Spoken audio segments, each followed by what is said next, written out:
പ്രിയമുള്ളവരെ നമസ്കാരം. ഞാനിന്ന് നിങ്ങളുടെ മുമ്പിലേക്ക് പരിചയപ്പെടുത്താൻ പോകുന്ന ഒരു വ്യത്യസ്തമായ ആളെയാണ്.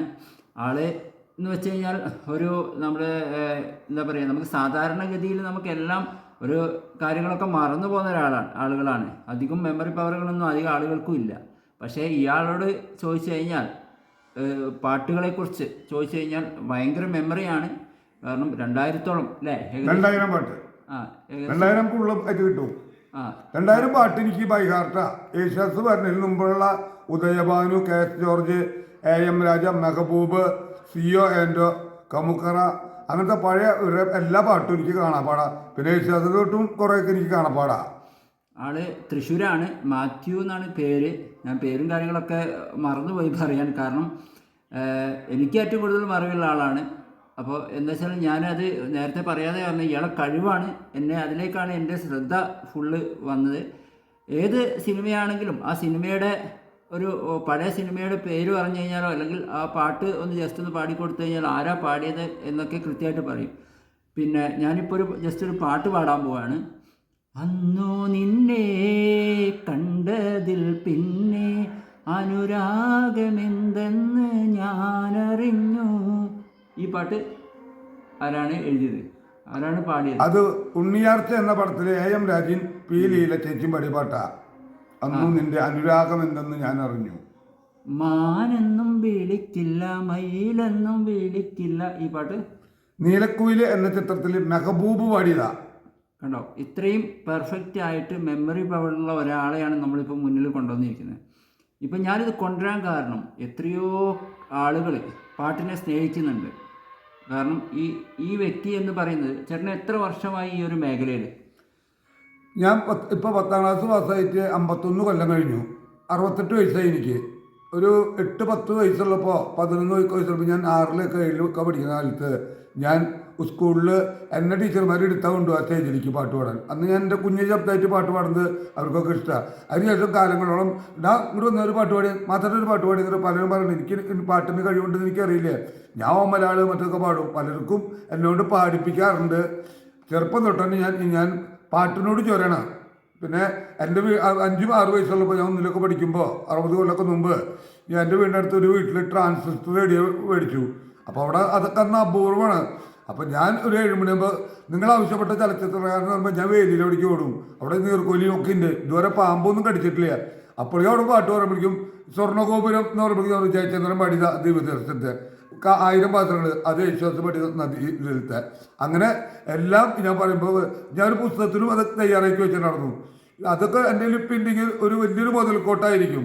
അപ്പോൾ 8000 പാട്ടിൻ്റെ ഏതെങ്കിലും ചോദ്യം ഒരു വരിയിൽ മിസ്റ്റേക്ക് ഉണ്ടെങ്കിൽ പല ഗാനമേളയ്ക്കും 5000-6000 പാട്ട് സംഗീതം ചെയ്ത സണ്ണിരാജ് വരെ ഒരു ഗാനമേളയിൽ എൻ്റെ അടുത്ത് കൊടുത്തിട്ട് മോഹങ്ങൾ മരവിച്ചു, പിന്നെ എന്തിട്ടാ മോതിരക്കൈ മുരടിച്ചു, അതൊക്കെ തിരിച്ചു കൊടുക്കാറുണ്ട്.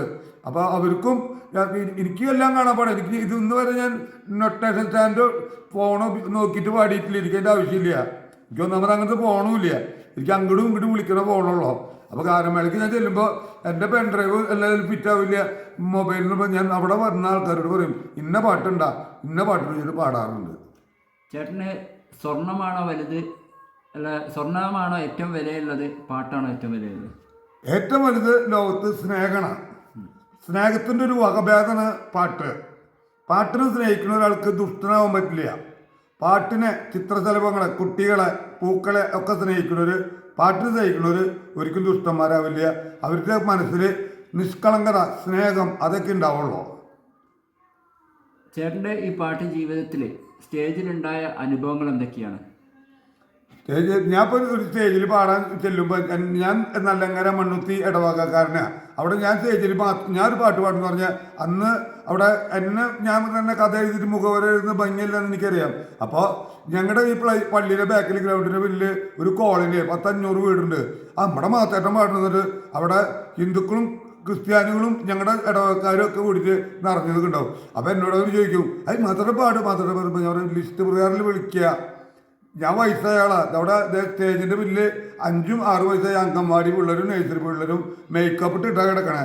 അപ്പോൾ അവരുടെ കഴിയേണ്ടി എനിക്ക് പാടണം എന്ന് പറഞ്ഞാൽ നടക്കില്ല.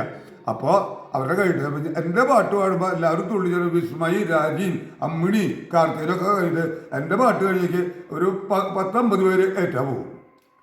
അപ്പോൾ ഇത് കഴിയുമ്പോൾ ഇതുപോലെ ഒരിക്കൽ എൻ്റെ പള്ളിയിൽ ഞങ്ങളുടെ പെരുന്നാൾക്ക് ഓരോരുത്തരുടെ പേര് വിളിച്ച് അന്ന് കുട്ടികളുടെ പരിപാടി ഒന്നുമില്ല, ഗാനമേളന് ഞങ്ങളെ പോലെ പ്രായമുള്ളവർ. അപ്പം ഞാൻ ഒരു പാട്ട് പാടി ഒരു 8 മണിക്ക് എൻ്റെ പേര് വിളിച്ചു. അപ്പോൾ തിരുമേനിയൊക്കെ സ്റ്റേജിലുണ്ട്. തിരുമേനിയെ കയ്യൊക്കെ മുത്തിട്ട് ഇല്ലിമുളം കാടുകൾ പാടി വെച്ച് ഞാൻ ഇറങ്ങി. അത് ഞാൻ ബാത്റൂമിൽ പോയിട്ട് പള്ളിയെ മറത്തു പോയിരിക്കുമ്പോൾ പള്ളിയിൽ ഫുള്ളാണ്. എൻ്റെ അടുത്തേക്ക് അവിടുത്തെ നടത്തിപ്പുകാരൻ ഒരു മാഷ്, പോൾ മാഷ്, ഇമ്മട്ടി പോൾ മാഷ്, ഒരു മാത്തേട്ട ബിഷപ്പ് ഇപ്പം പോവും. അപ്പോൾ ബിഷപ്പ് എൻ്റെ വീട്ടിൽ പറഞ്ഞു, ഇപ്പം പാട്ട് പാടിയല്ലേ മേഡം, അപ്പോൾ നോക്കാരൻ മേഡം മാത്തു പഴയ അവനോടൊരു പാട്ട് കൂടി പാടിപ്പിക്കുക, അതുമാണ് എനിക്ക് പോകാനെന്ന് പറഞ്ഞത്. അപ്പം ഇത് ഞാൻ അറിയില്ല. അപ്പോൾ എന്നെ അടുത്ത് പോൾ മാഷ് വന്നിട്ട് ഇങ്ങനെ തിരുമേനി ഒരു കാര്യം പറഞ്ഞു, അതിപ്പോൾ അനൗൺസ് ചെയ്യും. അപ്പം മാത്തേട്ടൻ്റെ എന്നോട് ഏത് പാട്ട് പാടാൻ പറഞ്ഞാലും ഞാൻ പാടുള്ള പാട് പറഞ്ഞു. ആൾക്ക് തിരുമേനിക്കൊരു ഇഷ്ടമുള്ള പാട്ടിരുന്ന് ആ വല എറിഞ്ഞപ്പോൾ വള കിരിക്കുക. അപ്പം ഞാൻ കായലെഴുത്ത് വലയെറിഞ്ഞപ്പോഴേ അതൊക്കെ ഞാൻ പാടാന്ന് പറഞ്ഞു. അപ്പോൾ ശരി അവിടുത്തെ അപ്പം പാടിക്കൊണ്ടിരിക്കണ ഇത് നിന്നപ്പോൾ പോൾ മാഷ് എന്ന് പറഞ്ഞാൽ അനൗൺസിനാൾ ഞങ്ങളുടെ സെക്രട്ടറി വിളിച്ചു പറഞ്ഞു, ഈ സ്റ്റേജിൻ്റെ അടുത്ത് എവിടെയെങ്കിലും നമ്മുടെ മാത്തു ചേട്ടൻ ഉണ്ടെങ്കിൽ സ്റ്റേജിൻ്റെ പിന്നിലേക്ക് വരണം. കാരണം ഒരു പ്രത്യേക ശ്രദ്ധയ്ക്ക് നമ്മുടെ മാറപ്പുറം തിരുമേനി ഒരു 1-2 പാട്ട് കഴിഞ്ഞാൽ പോകും. അപ്പോൾ തിരുമേനി പറഞ്ഞു, ഇതിപ്പോൾ തന്നെ പാടി നമ്മുടെ മാത്തുവിനോട് ഒരു പാട്ട് കൂടി പാടി കഴിഞ്ഞിട്ട് വേണം എനിക്ക് പോകാമെന്ന് പറഞ്ഞു. അതുകൊണ്ട് മാത്തേട്ടൻ ഈ ഭാഗത്തുണ്ടെങ്കിൽ വരാൻ പറഞ്ഞപ്പോൾ ഞാൻ സ്റ്റേജിൻ്റെ അവിടെ ഉണ്ട്. ഞാൻ കയറി. തിരുമേനിക്കൊരു ആഗ്രഹമുണ്ട്, മറ്റേ കായലെഴുത്ത് എറിയാലോ എന്ന് പറഞ്ഞിട്ട് ഞാൻ സ്റ്റേജിൽ ആ പാട്ട് പാടി എല്ലാവരും എന്നെ കെട്ടിപ്പിടിച്ചു. കോട്ടയം ഒരു തിരുമേനി പോയി. അതൊക്കെ എൻ്റെ അനുഭവങ്ങളാണ്. പിന്നെ ചേട്ടൻ അറിയാലോ, ഇപ്പോൾ വയനാട് ഹെവൻസ് എന്ന് പറഞ്ഞൊരു ഗ്രൂപ്പ് എനിക്കുണ്ട്. അപ്പോൾ ഞാൻ സാമ്പത്തികമായിട്ട് പിന്നോക്കം നിൽക്കുന്ന കുടുംബങ്ങളിലുള്ള ആളെ കണ്ടെത്തിയിട്ട് അവർക്ക് അവസരങ്ങൾ ഉണ്ടാക്കി കൊടുക്കുകയാണ്. ഒരുപാട് ആളുകൾ, അതായത് കടക്കാരും അതുപോലെ കടയിൽ മുമ്പിലൊക്കെ നിന്ന് പാട്ട് പാടുന്ന സീനൊക്കെ സാറ് കണ്ടിട്ടുണ്ട്. അപ്പോൾ പിന്നെ അങ്ങനെയുള്ള അവസരങ്ങൾ ഒരുക്കി തരുന്ന ആളുകളോട് എന്താ പറയാനുള്ളത്? 1978, അതായത് ഇപ്പോൾ 40-40 കൊല്ലം കഴിഞ്ഞിട്ടുണ്ട്. ആ സമയത്ത് എനിക്ക് 28 വയസ്സുള്ളപ്പോൾ, 48 കൊല്ലം മുമ്പ് എനിക്ക് 28 വയസ്സുണ്ടാവും. അല്ലെങ്കിൽ എനിക്കിപ്പോൾ 68 വയസ്സായി. ഒരു 78 എനിക്ക് 22 വയസ്സുള്ളപ്പോൾ 72 ഞങ്ങൾ എൻ്റെ ജന്മദിനം ജനുവരി 26 റിപ്പബ്ലിക്കിൻ്റെ എന്നാണ്. അന്ന് ഞങ്ങളുടെ കൂട്ടുകാരന്മാർക്ക് റൂം എടുത്ത് കൈകൊട്ടി പാട്ട് പാടലൊക്കെ അന്ന് ദീപശിഖ കൊളുത്തിയതാ ബർത്ത്ഡേ 78. അന്ന് തൊട്ട് എല്ലാ കൊല്ലവും ജനുവരി 26 ഞങ്ങളിങ്ങനെ കൂടാറുണ്ട്. ഒരു 10-25 കൊല്ലത്തെ എൻ്റെ ഫ്ലവേഴ്സിനും പല അംഗീകാരം കിട്ടിയപ്പോൾ കുര്യച്ചേർത്ത സുവർണ ഓഡിറ്റോറിയം എനിക്ക് സ്പോൺസറാണ്. അപ്പോൾ പിന്നെ ഏത് ഇത് കഴിഞ്ഞാലും അപ്പം ഞാൻ എന്താ ഓരോ കൊല്ലം ഞങ്ങൾ വരുന്നവരുടെ പേര് ലിസ്റ്റ് ചെയ്തിട്ട് 200, 300, 250 പേര് ഇപ്പോൾ റെഡിയുണ്ട്. അപ്പോൾ അതിൽ പുതിയൊരു വരുന്നവർ, പഴയവർ വന്നവർ പിന്നെ ഞങ്ങളുടെ കയ്യിൽ നിന്ന് പോകാറില്ല. പുതിയവർ വന്നവർക്ക് അവർക്ക് താല്പര്യം. അപ്പോൾ 8-10 വയസ്സുള്ള പെൺകുട്ടികൾ പുരക്കെ വരുമ്പോൾ ഞാൻ അവരെ പാട്ടിൽ ഇപ്പോൾ ഒരു പെൺകുട്ടി അമൃത TV-യിൽ ദിലീപിൻ്റെ സമ്മാനം മേടിച്ചോളാം. ഒരു പെൺകുട്ടി, ആ പെൺകുട്ടീനെ മൈനാകുന്നത് അമൃത TV-യിൽ ഇതാണ്. പിന്നെ വിക്ടർ മഞ്ഞല, പിന്നെ കലാഭവൻ പീറ്റർ, ലിഷോയ് സിനിമ നടൻ, രമാദേവി, സുനിൽ സുഗത, അവരൊക്കെ ഞങ്ങളുടെ ടീമിലുള്ളതാണ്. അവർക്കൊക്കെ നന്മയുണ്ടെങ്കിലും ഞങ്ങളൊക്കെ വിളിച്ചു കഴിഞ്ഞാൽ വരും. പിന്നെ എൻ്റെ വീടിൻ്റെ അടുത്ത് ഒരു ജയശ്രീ എന്ന് പറഞ്ഞ ഒരു പെൺകുട്ടി +2 പരീക്ഷ കഴിഞ്ഞു.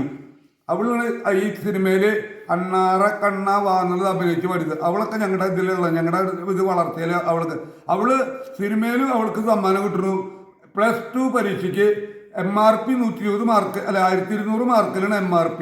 അവള് വാങ്ങിയത് 1200 തന്നെയാണ്. അപ്പം ഞങ്ങളുടെ കലയിൽ പെട്ടോണ്ട് അവളുടെ പഠിപ്പ് മുകളിൽ വീണ്ടും അവൾക്ക് പഠിപ്പും 100% ഉണ്ട്, കാര്യങ്ങൾ 100% ഉണ്ട്. അതുകൊണ്ട് ഞാൻ വളർത്തിയ കിടാങ്ങൾ പലരും സിനിമ രംഗത്തും നാടകരംഗത്തും ഗാനമേള രംഗത്തും ഞാനും എനിക്ക് 65 വയസ്സുള്ളപ്പോൾ ഒരു പെൺകുട്ടിക്ക് 8 വയസ്സാണ്. ആ പെൺകുട്ടി ഞാൻ കാനനത്തോലയിൽ ആടുമയ്ക്കാൻ പാടി. ആ പാട്ട് എല്ലാവർക്കും ഇഷ്ടമായി. നമ്മുടെ പഴയ സംഗീത സംവിധായകൻ ബാബുരാജിൻ്റെ ഹാർമോണിസ്റ്റ് രാജേട്ട മരിയിലായിരുന്നു. അത് ഫേസ്ബുക്കിൽ അത് വളർന്നു. അത് കണ്ടിട്ട് പിന്നെ ജോബി ചെമ്മണ്ണൂർ ചുവന്നമണ്ണ് എന്ന് പറഞ്ഞ ആള് ഫേസ്ബുക്കിൽ ഇട്ടിപ്പോൾ ലൈവായിട്ട് നടന്നുകൊണ്ടിരിക്കുന്നു. ജോബി ചുവന്നമണ്ണ് എന്ന ആളെ ഇൻ്റർവ്യൂ എടുത്തിട്ടുണ്ടായിരുന്നു. എല്ലാവരും ജോബി ചുവന്നമണ്ണിൻ്റെ വീഡിയോയിൽ ശ്രദ്ധിക്കുക. അതായത് പിന്നെ അദ്ദേഹത്തിൻ്റെ വീട്ടിൽ പോയൊരു വീഡിയോ എടുത്തിട്ടുണ്ടായിരുന്നു. അതിൽ അദ്ദേഹം സൂക്ഷിച്ചിരിക്കുന്ന പാട്ടുപുസ്തകങ്ങൾ, മെമൻറ്റോസ്, അതുപോലെ പൊന്നാട, അതുപോലെ പെൻഡ്രൈവ് എന്നൊക്കെ സൂക്ഷിച്ചു വെച്ചിട്ടുണ്ട്. അതൊക്കെ ഈ പാട്ടുമായി ബന്ധപ്പെട്ട കാര്യങ്ങൾ മാത്രമാണ്. പിന്നെ അക്ഷരമാല ക്രമത്തിൽ അദ്ദേഹം പാട്ടിൻ്റെ ആദ്യാക്ഷരങ്ങൾ കുറിച്ച് വെച്ചിട്ടുണ്ട്. അതൊക്കെ ശരിക്കും പറഞ്ഞാൽ ഇവർ എത്രത്തോളം പിന്നെ പാട്ടിനെ സ്നേഹിക്കുന്നു എന്നുള്ളത് മനസ്സിലാക്കാൻ നമുക്ക് സാധിക്കും. അപ്പോൾ എനിക്ക് ചേട്ടനോട് വേറൊരു കാര്യം കൂടെ ചോദിക്കാനുള്ളത്, ഇപ്പോൾ നമ്മളൊരു പാട്ട് പാടി ആ വേദിയിൽ നിന്നുള്ള റെസ്പോൺസ് ശരിക്കും നമ്മൾ ഏത് രീതിയിൽ കാണണം? അതായത് നമുക്ക് ഏതെങ്കിലും ഒരു കാര്യം നമ്മൾ കൈവിട്ടുപോയി അപ്പം നമുക്ക് കിട്ടില്ല. ക്ലോക്കിൻ്റെ സൂചി 11, 12 പിന്നെ 11 വരില്ല. അതുപോലെ നമ്മുടെ വായിന്ന് ഒരു തെറി അല്ലെങ്കിൽ എന്തെങ്കിലും നമ്മുടെ വായിന്ന് വീണ് കഴിഞ്ഞാൽ അത് നമുക്ക് തിരിച്ചെടുക്കാൻ പറ്റില്ല. അതുപോലെ അംഗീകാരം, അവസരം അത് നമുക്ക് സ്റ്റേജിൽ എവിടെ കിട്ടി കഴിഞ്ഞാൽ അത് നമ്മൾ വാങ്ങി ഇത്. പിന്നെ നമുക്ക് എല്ലാവർക്കും 24 മണിക്കൂർ ദൈവം തന്നിട്ടുണ്ട്, അത് നമ്മൾ ഉപയോഗിക്കുക. എൻ്റെ മാറപ്പുറം തിരുമേനി ഞങ്ങളുടെ ബിഷപ്പ് ഒരിക്കൽ എനിക്കൊരു സമ്മാനം തരുണ്ടായി. ഞാൻ പാട്ട് സ്റ്റേജിൽ കയറുമ്പോൾ അവനെ വിളിക്കും, ബിഷപ്പിനെ ഏറ്റവും ഒന്ന് ധാരാളം വയ്യ. അപ്പോൾ ഞങ്ങളുടെ ഒരു മഹിളാ സംഗമത്തിൽ എന്നോട് പെണ്ണുങ്ങളെ പറഞ്ഞിട്ട് പാടാൻ പറഞ്ഞു. ഞാൻ 2-3 ഒരു പാട്ട് പാടുമ്പോൾ ബിഷപ്പ് പറഞ്ഞു അവനോട് കൂടെ വരാൻ പറഞ്ഞു. എനിക്കൊരു സമ്മാനം തന്നു, എന്നിട്ട് ചെറുതാ. എന്നിട്ട് ഞാൻ ഒരു സമ്മാനം ചോദിച്ചപ്പോൾ അവിടുത്തെ അത് പറഞ്ഞു, അതല്ല സമ്മാനം ചെറുതായാലും മുട്ടുസൂചിയായാലും അതിൻ്റെ അംഗീകാരമാണ് അതിൻ്റെ ബഹുമാനം. ഒരു ബിഷപ്പിൻ്റെ ഒരു സമ്മാനം കിട്ടാന്ന് പറഞ്ഞാൽ അത് വലിയ കാര്യമാണ്. പിന്നെ യേശുദാസ് ഞാനും കൂടി ഒരിക്കൽ ഇവിടെ മ്യൂസിക് പാർക്കിലത്തെ ഉദ്ഘാടനത്തിന് ഞാളുടെ റൂമിനെ പറ്റി സംസാരിച്ചപ്പോൾ ആളെന്നോട് പറഞ്ഞാണ്, ഞാൻ പറയും സ്റ്റേജിൽ പാടാറുണ്ട് യേശുദാസിൻ്റെ ഫാൻസിന്, പക്ഷെ അങ്ങനെ വലിയൊരു ഗായകനൊന്നുമല്ല, പാട്ടിനോട് താല്പര്യമുണ്ട്.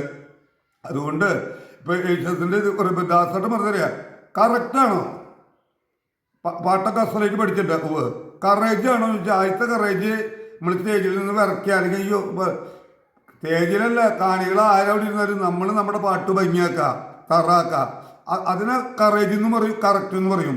ധൈര്യമായിട്ട് പഠിക്കുന്നത്. ഇപ്പോൾ ഒരു പാമ്പ് വരുന്ന നേരത്ത് അയ്യോ പാമ്പ് വടിയെടുക്കുമ്പോൾ പാമ്പ് പോവും, വടി ഇവിടെ കയ്യിൽ നിൽക്കുക, എത്ര വലിയ വെമ്പാലം മുറുക്കം വന്നാലും നമുക്ക് തല്ലി കൊല്ലാൻ സാധിക്കും. അതുപോലെ പാട്ട് നമ്മൾ കീഴ്പ്പെടുത്തല്ല, പാട്ട് നമ്മൾ ആവർത്തിച്ച് നമ്മളത് റിഹേഴ്സൽ പരിശീലിക്കുക, നമ്മൾ തറാവുക.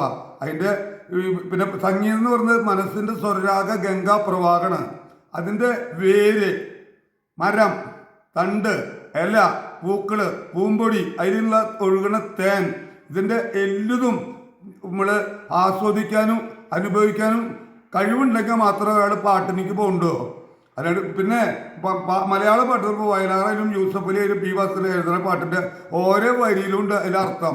പാട്ട് പാടുന്ന ആൾ പ്രായമുള്ള ആൾക്കാരെങ്കിൽ ആ പാട്ടിൻ്റെ അർത്ഥം ഗ്രഹിച്ചിട്ട് ആ ട്യൂൺ ഇട്ട് കഴിഞ്ഞാൽ ആ പാട്ടിന് അഴക് കൂടും. ഇപ്പം നമ്മളൊരു കല്യാണ പെണ്ണിനെ കെട്ടാൻ കൊണ്ടുപോണ്, പള്ളിയിലേക്ക് കൺമഷി മാത്രം സാരി എടുത്ത് കൊണ്ടുപോയാൽ എന്തെങ്കിലും അഴകുണ്ടാവോ?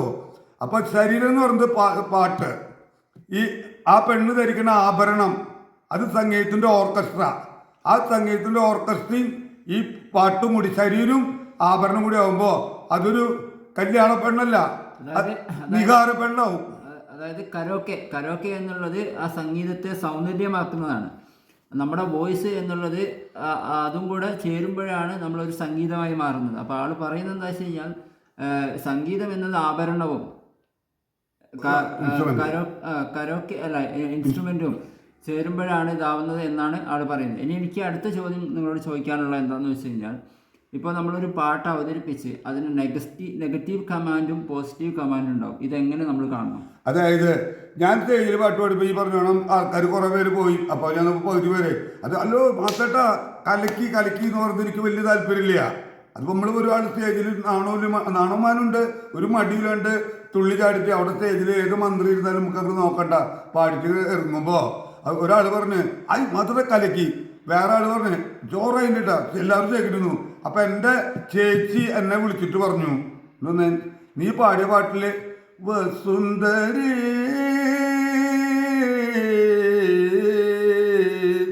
വസുന്ധരി മതിയാകും വരെ ഇവിടെ പ്രേമിച്ച് മരിച്ചവരുണ്ടോ. ഈ പാട്ട് ഞാൻ നല്ലങ്ങനെ പള്ളിയിൽ പാടിയപ്പോൾ വസുന്ധരി അതൊരു ചെറിയ ഗ്യാപ്പ് ഇട്ടിട്ട് എനിക്ക് പറ്റാണ്ടെന്ന് ഞാൻ അത് പറ്റാത്ത ആ ഇത് ഞാൻ ഒന്നുകൂടി എടുത്ത് കഴിഞ്ഞാൽ കാരിച്ച വരും. അപ്പോൾ കാരച്ച പറയാൻ വേണ്ടി തൊണ്ട പൊട്ടാൻ്റെ പണിയിൽ എന്ന് വെച്ചാൽ ഞാൻ ശ്വാസം പിടിക്കാൻ വേണ്ടി ഒരു ലേശം ഗ്യാപ്പിട്ടിട്ട് 2 ഗ്യാപ്പിലും വസുന്ധരയ്ക്ക് ഇത് പറഞ്ഞു.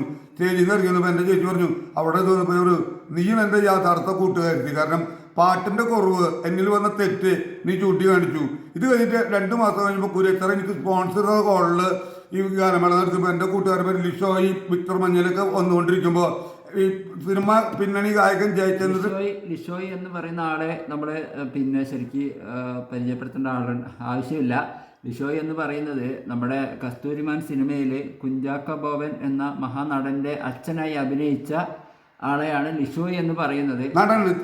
തോപ്പിൽ ജോപ്പലിലുണ്ട്. ആ തോപ്പിൽ ജോപ്പലില് മമ്മൂട്ടിയുടെ ഡോക്ടറായിട്ട് അഭിനയിച്ചത്. അപ്പോൾ അതുപോലെ ഇപ്പൊ സീരിയലിൽ അഭിനയിച്ചുകൊണ്ടിരിക്കുന്ന ആളും കൂടിയാണ്. അപ്പൊ ചേച്ചി എനിക്ക് തന്ന തെറ്റിന്റെ തിരുത്ത് ഒരു മാസം കഴിഞ്ഞപ്പോ 2 മാസം കഴിഞ്ഞപ്പോ സിനിമ പിന്നണി ഗായകൻ ജയചന്ദ്രന്റെ പി എ എൻ്റെ ബാബു സോമൻ കൂട്ടുകാരനാ ഞാൻ ക്ഷണിച്ചിട്ടുണ്ടായിരുന്നു. ആള് കോണിമോടെ കയറി വന്നിട്ട് ധാരാ പാടണ വെച്ചിട്ട് എൻ്റെ ഹോളിലേക്ക് ഇപ്പൊ മാത്താട്ടനെ പാടണ വെച്ചിട്ട് അവരോട് വന്നിട്ട് പാട്ട് പഠിക്കേണ്ടി വരും. അല്ല മാത്താട്ട, എൻ്റെ കൂടെ 2-3 ഗായകന്മാരുണ്ട്. അവരെന്നോട് പറയാ ഈ വസുന്ധര എന്നുള്ളത് സാധാരണ ഒരാൾക്ക് ഇങ്ങനെ പൊട്ടാണ്ട് എടുക്കാൻ പറ്റില്ല. മാത്താട്ടൻ 2 സ്റ്റെപ്പിലും ആ വസുന്ധര എടുത്ത് കലക്കി. അതെന്തുകൊണ്ട് എനിക്ക് എടുക്കാൻ പറ്റിയെന്നറിയോ, എൻ്റെ പെങ്ങൾ എനിക്ക് ആ തെറ്റ് ചൂണ്ടി കാണിച്ചപ്പോൾ അതിന് ശരിയാക്കിയിട്ട് റൗണ്ട് ചെയ്തിട്ട് കറക്റ്റ് ചെയ്തപ്പോൾ എനിക്കത് അംഗീകാരം കിട്ടി. അതുപോലെ തന്നെ പാടുന്ന പിന്നെ തെറ്റായിട്ട് പോകും. അപ്പോൾ എനിക്ക് ആത്മാർത്ഥ സുഹൃത്തുക്കൾ തെറ്റ് ചൂണ്ടി കാണിക്കേണ്ടതാണ്. അതായത് മാതൃചേട്ടൻ പറഞ്ഞതിൻ്റെ കാര്യം ഞാൻ ഒന്നുകൂടെ പറയാം. അതായത് ആത്മാർത്ഥമായ സുഹൃത്തുക്കളാണ് നമ്മൾ തെറ്റുകൾ ചൂണ്ടിക്കാണിക്കുക. ആ തെറ്റ് നമ്മൾ തിരുത്തി അടുത്ത സ്റ്റേജിൽ പോകുമ്പോൾ ആ തിരുത്തി നല്ല ഭംഗിയാക്കി പാടിക്കഴിഞ്ഞാൽ ഉറപ്പായിട്ടും നമുക്ക് അതിനുള്ള അംഗീകാരം കിട്ടുമെന്നാണ് മാതൃചേട്ടൻ്റെ ജീവിതം കൊണ്ട് നമ്മളെ പഠിപ്പിക്കുന്നത്. അത് ഈ ചെറിയ കുട്ടികൾ മുതൽ വലിയവരായ ഗായകർ വരെ പിന്നെ അങ്ങനെ തന്നെയാണ്. അപ്പോൾ ഇപ്പം നമ്മുടെ ഗ്രൂപ്പിൽ പുതിയ ആളുകൾ പാട്ട് പഠിക്കുന്നുണ്ട്. ഇത് ശ്രദ്ധിക്കണം. നമ്മളോട് ദേഷ്യം കൊണ്ടല്ല അവർ പറയുന്നത്, നമ്മുടെ കഴിവിനെ കളിയാക്കുന്നതല്ല, നമ്മളത് തിരുത്തണം എന്നാണ് പറയുന്നത്. അപ്പോൾ അത് നമ്മൾ തിരുത്തി കഴിഞ്ഞാൽ നമ്മൾ ഒരു യഥാർത്ഥ അംഗീകാരം നമുക്ക് ലഭിക്കും. ഇപ്പോൾ 250 പേര് ഞങ്ങൾക്ക് അടിസ്ഥാനമായിട്ടുണ്ട്. ഞാൻ കൊണ്ടുവന്നതാണ് എല്ലാവരും. അപ്പോൾ അതിൽ കുറേ പേര് അകലേക്ക് പോയി, ചിലർ മരിച്ചു, അങ്ങനെ കുറേ പേരൊക്കെ പോയിട്ട് കുറേ പേര് വെച്ചിട്ട് പോയിട്ട് അതിന് ഞാൻ കൊണ്ടുവന്നതിൽ കുറേ പേര് ഞങ്ങളുടെ സംഗീതത്തിലും നല്ല നിലയ്ക്കും. ഇപ്പോൾ ഉപ്പുമാവ് എന്നുള്ള സിനിമ വരുന്നുണ്ട്, അതിൽ സ്കൂൾ കുട്ടിയായിട്ട് ഞാൻ കൊണ്ടുവന്ന എൽഗ കുട്ടി അഭിനയിക്കുന്നുണ്ട്. അപ്പോൾ അതുപോലത്തെ അംഗീകരിക്കണ ഓരോ ഇതിലേക്ക് നമുക്ക് ഓരോരുത്തരും ഇടാൻ പറ്റും. പിന്നെ ഈ പറഞ്ഞ 200 ഞാൻ പറഞ്ഞു, ഞാൻ സാധാരണ ശോഭ സിറ്റിയിലെ കമ്പനി കൂടാറ്. എനിക്ക് കുറേ ദുഃഖങ്ങൾ പറ്റുമ്പോൾ ഞാൻ എൻ്റെ അവസ്ഥ അവരോട് പറയാറില്ല, അവർ കണ്ടറിയാറുമില്ല. അപ്പോൾ അതുകൊണ്ട് ഇങ്ങനെ 250 പേര് ഞങ്ങളുടെ അടിസ്ഥാനം ഉണ്ടെങ്കിലും ജോണിനെ വിളിച്ചു, അവൻ 4 കാറുള്ള ആളാ. ഔസേപ്പിനെ വിളിച്ചു, അവന് 3 വീടുള്ള. എനിക്ക് വീട് ഇതൊന്നുമില്ല, എന്നാലും അവർക്ക് ഞാൻ സാറാണ്. എനിക്കൊന്നുമില്ലാത്ത ആളെങ്കിലും ഞാൻ കൊണ്ടുവന്നിട്ട് ട്രൂപ്പിൽ കൊണ്ടുവരുന്നല്ലേ, മാത്തുസാറെന്ന് വിളിക്കുന്നു. അവർ പണവും ഒക്കെ ഉള്ളവരെങ്കിലും അവരെ ഞാൻ കൊണ്ടുവന്നിട്ട് ഇങ്ങനൊരു സ്കൂട്ടിലേക്ക് ഇങ്ങനൊരു സ്ഥാപനത്തിൽ കയറ്റണമെങ്കിൽ ആ ഒരു യോഗ്യത എനിക്ക് ദൈവം എന്ത് എൻ്റെ സുഹൃത്തുക്കളോട് പറയും. ഇങ്ങനെ കോർഡിനേറ്റ് ചെയ്ത് എല്ലാവരും കൂട്ടി യോജിപ്പിക്കാൻ കഴിവുള്ള ഒരാൾ മാത്താട്ടെന്ന് പറഞ്ഞാൽ അത് ഞാൻ അംഗീകരിക്കുന്നു. ഞാൻ അങ്ങനെ കൂട്ടി കൊണ്ടുവന്നിട്ട് ദിവസം അല്ലെങ്കിൽ മാസം അല്ലെങ്കിൽ വർഷം ഒരു 10-20 പുതിയ മെമ്പർമാരെ കയറ്റിയിട്ട് 250 പേര് ഇപ്പോൾ ഞങ്ങൾക്ക് പൊട്ടാട്ടുണ്ട്. മച്ചേട്ടൻ്റെ കൂടെയുള്ള ആളുകൾ VIP എന്ന് പറയുന്നുണ്ട്. VIP എന്ന് പറയുമ്പോൾ വെരി വെരി ഇമ്പോർട്ടൻറ്റ് പേഴ്സൺ എന്നാണ്. അപ്പോൾ മാതിച്ചേട്ടനും ഇത്രയും 2000 പാട്ടുകൾ ബൈഹാർട്ടായ ഒരാൾ, ഇത്രയും അധികം പാട്ടിനെ സ്നേഹിക്കുന്ന ഒരാൾ, തീർച്ചയായിട്ടും ഈ VIP എന്ന് പറയുന്നത് വെരി വെരി ഇമ്പോർട്ടൻറ്റ് പേഴ്സൺ ആണ്. മറ്റുള്ളവരിൽ നിന്ന് വ്യത്യസ്തമായ ആളുകളെയാണ് നമ്മൾ VIP എന്നൊക്കെ പറയുന്നത്. അപ്പോൾ വെരി വെരി ഇമ്പോർട്ടൻറ്റ് പേഴ്സൺ തന്നെയാണ്. അപ്പോൾ എനിക്ക് ഇനി ഒരു കാര്യം അറിയേണ്ടത്, നമുക്ക് അറിയാം നമ്മുടെയൊക്കെ വിട്ടുപിരിഞ്ഞു പോയ സംഗീതത്തിൻ്റെ, അതായത് നാടൻ പാട്ടിൻ്റെ കൂട്ടുകാരൻ എന്നൊക്കെ പറയുന്ന നമ്മുടെ മണിച്ചേട്ടനുമായിട്ട് പിന്നെ ഏത് തരത്തിലുള്ള ഒരു ബന്ധമായിരുന്നു, എങ്ങനെയായിരുന്നു നിങ്ങളുടെ ഒരു പിന്നെ സൗഹൃദം? അതായത് എൻ്റെ സുഹൃത്ത്, ഞങ്ങൾ ഗാനമേളയ്ക്ക് വിളിക്കുന്ന കലാഭവൻ പീറ്റർ എന്ന് പറഞ്ഞ എൻ്റെ സുഹൃത്തിന് കലാഭവൻ മണീനെ ഈ കലാഭവനിലേക്ക് കൊണ്ടുവന്നത്. മണീനെ കൊണ്ടുവന്നപ്പോൾ അവിടെയുള്ളവർക്ക് തൃപ്തി തോന്നിയില്ല. കാരണം ഈ പീറ്റർ മണീൻ്റെ ഒരു പരിപാടി കണ്ടിട്ട് മണീനെ പറഞ്ഞു നാളെ കലാഭവനിലേക്ക് വന്നിട്ട് കലാഭവനിലേക്ക് മണി വന്നപ്പോൾ അന്ന് ഈ പറഞ്ഞ പീറ്റർ കലാഭവൻ്റെ സെക്രട്ടറി ലീഡറൊക്കെ ആയിരുന്നു.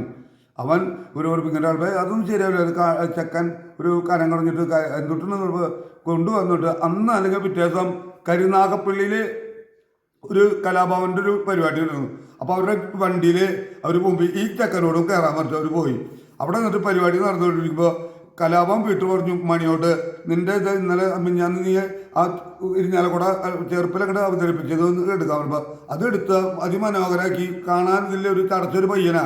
അത് കഴിഞ്ഞു അവരെ ഇതൊക്കെ കഴിഞ്ഞു 9 മണി എത്തിയപ്പോൾ പരിപാടി അവസരം എടുത്ത് ആ പരിപാടി കാണാൻ ശിവാജി ഗണേശനും മകനും വന്നിട്ടുണ്ടായിരുന്നു.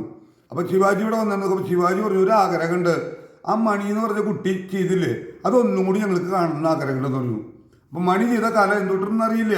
അത് വീണ്ടും അത് മണിച്ചേട്ടനൊരു ഇന്റർവ്യൂവിൽ പറയുന്നതായിട്ട് കേട്ടിട്ടുണ്ട്. അതായത് ഒട്ടകത്തിൻ്റെയോ അങ്ങനെ എന്തോ ഒരു പിന്നെ ഉദാഹരണം അതായിരിക്കും, അതാണെന്ന് തോന്നുന്നു. കാരണം ഒട്ടകത്തിൻ്റെയോ അല്ലെ ആനയുടെയോ അങ്ങനെ എന്തോ ശബ്ദങ്ങൾ എടുത്തതാണ് അത്.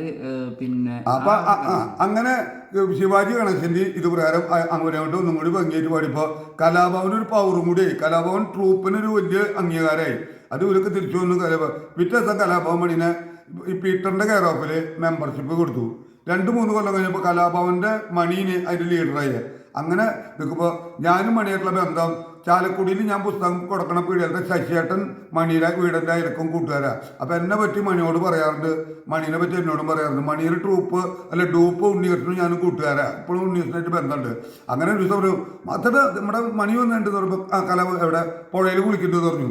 ഞാനും ആ ശശിയും കൂടിയിട്ട് പുഴയിലേക്ക് ഇപ്പോൾ മണി ആദ്യം മാത്തട്ടം ഇങ്ങോട്ട് വരാൻ പറഞ്ഞു. അപ്പോൾ ഞാനും മണി അങ്ങോട്ട് ഇവിടെ തമാശ പറഞ്ഞപ്പോൾ എന്നോട് മണി 3-4 പാട്ടുണ്ട് ചോദിച്ചപ്പോൾ ഞാൻ എല്ലാ പാട്ടിനും ഏത് പഠനം അത് ഉള്ളത് മതിയിരിക്കുക, ഇത് മൂലധന, ഇത് മുറപ്പെണ്ണ, അത് ചട്ടമ്പി കല്യാണ, ഇത് കാലിബാബെന്ന് പറഞ്ഞപ്പോൾ 10ന് ഉത്തരം പറഞ്ഞപ്പോൾ അതിൽ നിന്ന് ഒരെണ്ണം മാത്താനോടൊക്കെ പറഞ്ഞപ്പോൾ ഞാൻ ഒരു ചോരയിൽ കള്ളും കുപ്പിയ അയ്യോ എനിക്ക് വേണ്ട. അതല്ല പോക്കറ്റിൽ നിന്ന് പറഞ്ഞപ്പോൾ ഒരു 500 രൂപ എടുത്ത് തന്നു. 500 രൂപ ഞാൻ സന്തോഷം ചോദിച്ചു. അത് മേടിച്ചു അന്ന് കണ്ടു. പിന്നെ എനിക്ക് 500 രൂപ എത്ര രൂപയുടെ മൂല്യമുണ്ട്? ആ പാഠ്യപുസ്തകത്തിലത്തെ ഓരോ പാട്ടിൻ്റെയും യേശുദാസിനും ബ്രഹ്മാനന്ദനും ഇവർക്കും കൊടുത്ത 50,000 1 ലക്ഷം കൊടുത്ത അതിൻ്റെ വാല്യൂ എനിക്ക് 500 രൂപ മിൻ്റെ. അതിനുശേഷം പിന്നെ എനിക്ക് ഫ്ലവേഴ്സിന് സെലക്ഷൻ കിട്ടി. എനിക്ക് പലർക്കും ഈ പറഞ്ഞ 2000 പാട്ടിന് എനിക്ക് അക്കാദമിയിൽ നിന്ന് അവാർഡ് കിട്ടി കഴിഞ്ഞപ്പോൾ നമ്മുടെ ചാലക്കുടിയിലത്തെ ഇതിൻ്റെ നന്മേരെ ഏതൊരു ടീം എൻ്റെ അഡ്രസ്സൊക്കെ കണ്ടുപിടിച്ച് എന്നോട് അടിച്ചെല്ലാം പറഞ്ഞു. അവരുടെ അവിടെ PWDയിൽ ഗാനമേളൻ്റെ മാത്രമല്ല കലാഭവൻ മണി വരുന്നുണ്ട്, പിന്നെ വിദ്യാധര മാഷ് വരുന്നുണ്ട്. അതുകൊണ്ട് ഞാനൊക്കെ അവിടെ ചെന്നപ്പോൾ ഞാൻ അവരെ കഥയായിട്ട് വർത്താനം പറയുമ്പോൾ എന്നെ കൊണ്ട് 2-3 പാട്ട് പഠിപ്പിച്ചു. മാരിവില്ലും തന്മലരെ ഇല്ലിമുളം കാടുകളിൽ മാനൊന്നും വിളിക്കില്ല. ഞാനും വിദ്യാധര മാഷൊക്കെ ഫോട്ടോ ഉണ്ട്, അതെനിക്ക് കാണിക്കേണ്ട കാര്യമില്ല, അത് ഇതിലുണ്ടാവും. ഇപ്പോൾ എൻ്റെ വീഡിയോ കണ്ടതിലുണ്ടാവും. അങ്ങനെ പാട്ട് പാടിയിട്ട് എല്ലാവർക്കും ഓരോ ചോദ്യങ്ങൾ അങ്ങോട്ട് പറയുമ്പോൾ പാട്ട് പാടിയിട്ട് 7 മാർക്ക്, 30-ലാണ് മാർക്ക്. 30-ൽ 7, 19, 8. കലാഭവനിക്ക് 30, എനിക്ക് 30. അപ്പം ഞാനും മണിയും ഈ ഇനി എന്താ ചെയ്യുമ്പോൾ ഹാട്രിക്ക് അടിക്കാന്ന് പറഞ്ഞപ്പോൾ ശശി പറഞ്ഞു മണി മാത്താട്ടിനോട് 10 ചോദ്യം ചോദിക്കുക, മാത്താട്ടൻ മണിയോട് 10 ചോദ്യം ചോദിക്കുക, ഒരു പാട്ടിൻ്റെ പേര് പറയാ, ഇത് ഏത് പടത്തിൽ തിന്ന് പറയാം. അപ്പം ഞാൻ മണിയോട് ഒരു ചോദ്യം ചോദിച്ചപ്പോൾ മണി പറഞ്ഞു അയ്യോ എൻ്റെ നാവിനിരിക്കുന്നത് കിട്ടില്ല. അപ്പോൾ തോറ്റു. എന്നോട് ചോദിച്ചു, ഞാനൊരു ഉത്തരം പറഞ്ഞു. മണിയോട് ചോദിച്ചു, മണി 10 എണ്ണത്തിൽ 3 എണ്ണത്തിന് ഉത്തരം പറഞ്ഞു, ഞാൻ 10 എണ്ണത്തിൽ 10 പറഞ്ഞു. അപ്പോൾ എനിക്ക് 40 മാർക്കായി, മണിക്ക് 33 മാർക്കായി. എനിക്ക് പൊന്നാടി ഇതൊക്കെ കിട്ടി. ഞാൻ ഞങ്ങൾ അങ്ങനെ ബന്ധത്തിൽ പിരിഞ്ഞു. പിന്നെ കേട്ടത് മണി മരിച്ചു എന്നാണ്. അവിടെ മണിയുടെ ശവം കാണാൻ പോയപ്പോൾ ഇന്നസെൻ്റ് വരെ അങ്ങോട്ട് കിടക്കാൻ പറ്റാണ്ട് മടങ്ങി പോണത് കണ്ടേ. അപ്പം അങ്ങനെ മണിയായിട്ടുള്ള ആ അനുഭവം അങ്ങനെ പറഞ്ഞതാ. പിന്നെ നമ്മുടെ അണ്ണാരക്കണ്ണ പൂവാല എന്ന പാട്ട് പാടിയ ആ കലാകാരി ആയിട്ടുള്ള, പിന്നെ സിനിമയിൽ പാടിയിട്ടുള്ള ആ കലാകാരിയുമായിട്ടുള്ള അവിടെ ഞങ്ങളുടെ ട്രൂപ്പിലും ഞങ്ങൾ പഠിക്കുന്നത് ഞങ്ങളുടെ ട്രൂപ്പായിട്ടുള്ള ഗുരുകുലം എന്ന് പറഞ്ഞ നല്ലങ്കര. ആ നല്ലങ്കര ഗുരുകുലത്തിൻ്റെ ഇത് വാടകയ്ക്ക് എടുത്തേക്കണ ആ കുട്ടിയുടെ വീടിൻ്റെ മുകളിലാണ്. അവൾ സിനിമ നടീന്, സീരിയൽ നടീന്.